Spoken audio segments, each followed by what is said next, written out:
Assalamualaikum warahmatullahi wabarakatuh. So today our group will make a video presentation about crystalline solids for Chem 361.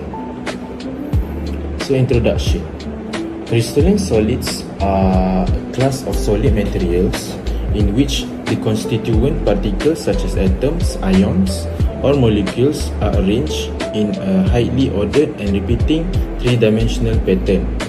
This regular arrangement extends throughout the entire crystal, giving crystalline solids a well-defined geometric shape and distinct physical properties. The orderly structure of crystalline solids is described by a crystal lattice, which represents the repeating arrangement of particles in space. Because of this long-range order, crystalline solids exhibit sharp melting points, definite densities, and anisotropy, meaning the physical properties such as electrical conductivity, relative index, or mechanical strength vary with direction with the crystal. Crystalline solids are widely found in nature and technology. Common examples include sodium chloride, quartz, metals like iron and copper and ice. Based on the nature of bonding forces between particles, crystalline solids are generally classified into ionic covalent network, metallic and molecular crystals. There are three objectives regarding this video presentation. First is to explain the structure of crystalline solids. This helps viewers understand the orderly repeating arrangement of particles in a crystal lattice. Second is to illustrate types of crystalline solids, which is introduce ionic covalent network, metallic and molecular crystal with examples. Lastly is to increase student engagement and retention. Please present the topic in an interactive and relatable way that improve understanding compared to text daily explanations. So now, I want to talk about metal crystal structure. Metal crystal structure are solid made of atom organized into precise, repeating geometrical pattern. These patterns aren't just for show, they actually determine how strong, flexible or brittle a metal is. Most metal fall into one of three specific blueprints. We have FCC, face center cubic, BCC, body center cubic, and HCP. FCC, the face center cubic arrangement refers to a cubic unit cell in which atoms occupy every corner and the center of each face, with neighboring atoms in contact along the face diagonals. This configuration imparts notable properties including excellent ductility, toughness, and resistance to crack propagation, making FCC prevalent structure among many metallic elements. Next is BCC, the body center cubic. BCC structure is a relatively loose packing arrangement that contains more interstitial space than FCC and HCP, which makes BCC alloys particularly suitable for application like hydrogen storage. The last one is HCP, the hexagonal closed pack. HCP structure refers to a crystalline arrangement in which atoms from tightly packed planes exhibiting hexagonal symmetry.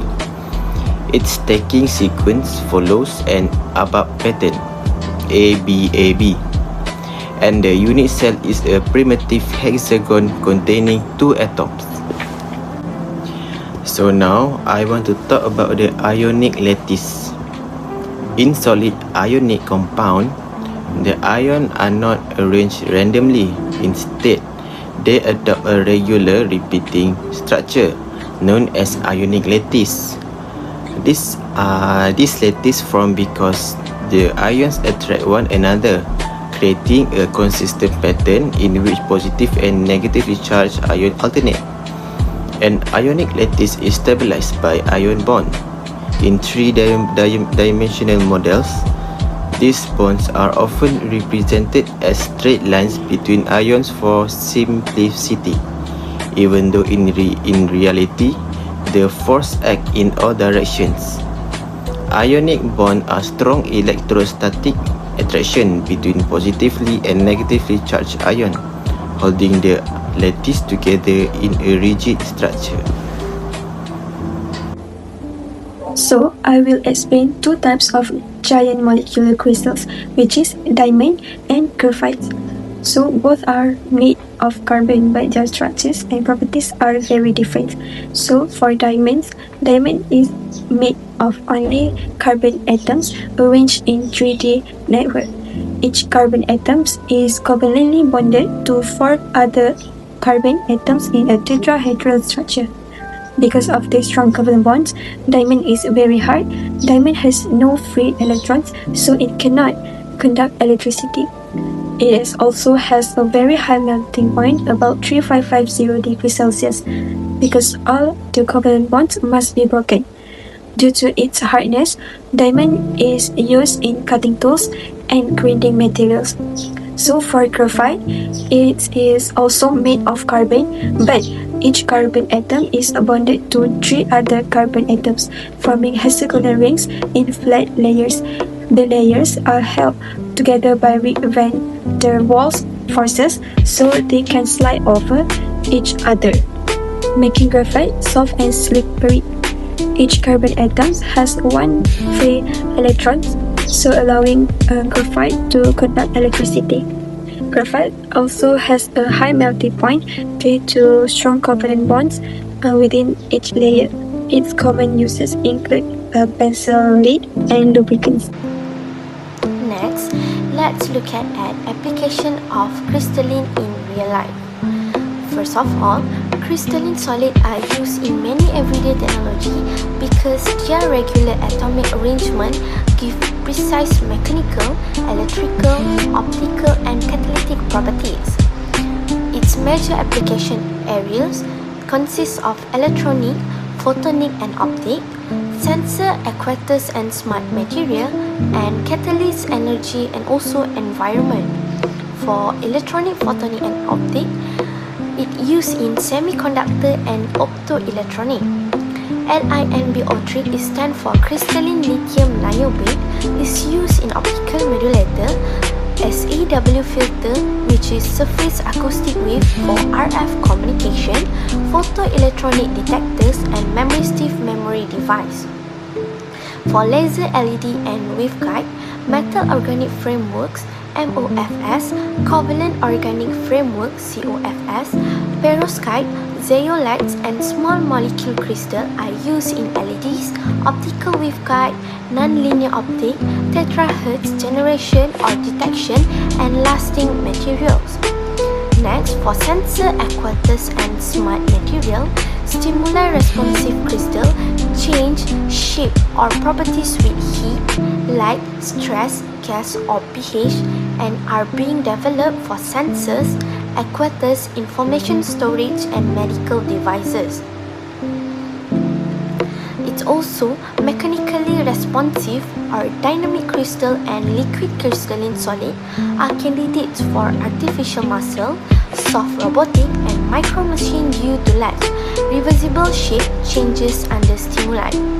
Lastly, for catalyst, energy and environment, it commonly is used in zeolites, are key solid catalysts for petrochemistry and are now used for biomass conversion, fuel cells, thermal energy storage, CO2 capture or conversion, air pollution control and lastly water purification. It also various crystalline materials and frameworks are explored for energy storage. It's commonly used in batteries, photocatalytic water treatment, and renewable energy harvesting. Next, we are about to discuss the theory behind the crystal structure. Look why they actually matter in real life. The important we can see at the screen about 4 major of industry. First, in electronic and computing, the entire modern world run on semiconductor like silicon chips. These are really on creating perfect crystalline structure. Without the precise arrangement of the atom in this crystal, our phone and computer will not function. Second, in medical, this is fantastic are called polymorphism. The same drug molecule can crystalline in different shape. One crystal shape might be dissolved easily in stomach, while another might be stable but ineffective. The scientists must engineer the specific crystal structure to ensure the pills are both stable on their shell and effective in your body. Third, in aerospace engineering, specifically to tubing blade in jet engineering, this blade operate at incredibly high temperature to prevent them from deforming or melting. The engineer often use the single crystal alloy. This specific structure gives the blade a strength to withstand the extreme heat and pressure. Finally, in the food science, a relatable example here is chocolate. The process of tempering chocolate is actually just to control its crystal structure. To cocoa butter to crystalline in specific way, form V, so that the chocolate is shiny and has the nice snap when you break it. In conclusion, crystalline solids have a highly ordered and repeating crystallinity structure, which determine their physical and mechanical properties. They show distinct characteristics such as sharp melting points, fixed densities, and anisotropy. Crystalline solids are classified into ionic, covalent, metallic, and molecular crystals, each with different bonding and properties. Their behavior depends strongly on the arrangement of atoms in unit cell, such as face center cubic, body center cubic, and hexagonal close-pack. For example, diamond and graphite have different crystal structures and resulting in very different properties and uses. Overall, crystalline solids are essential in many applications and important in real life, including electronics, medicine, aerospace, and advanced materials.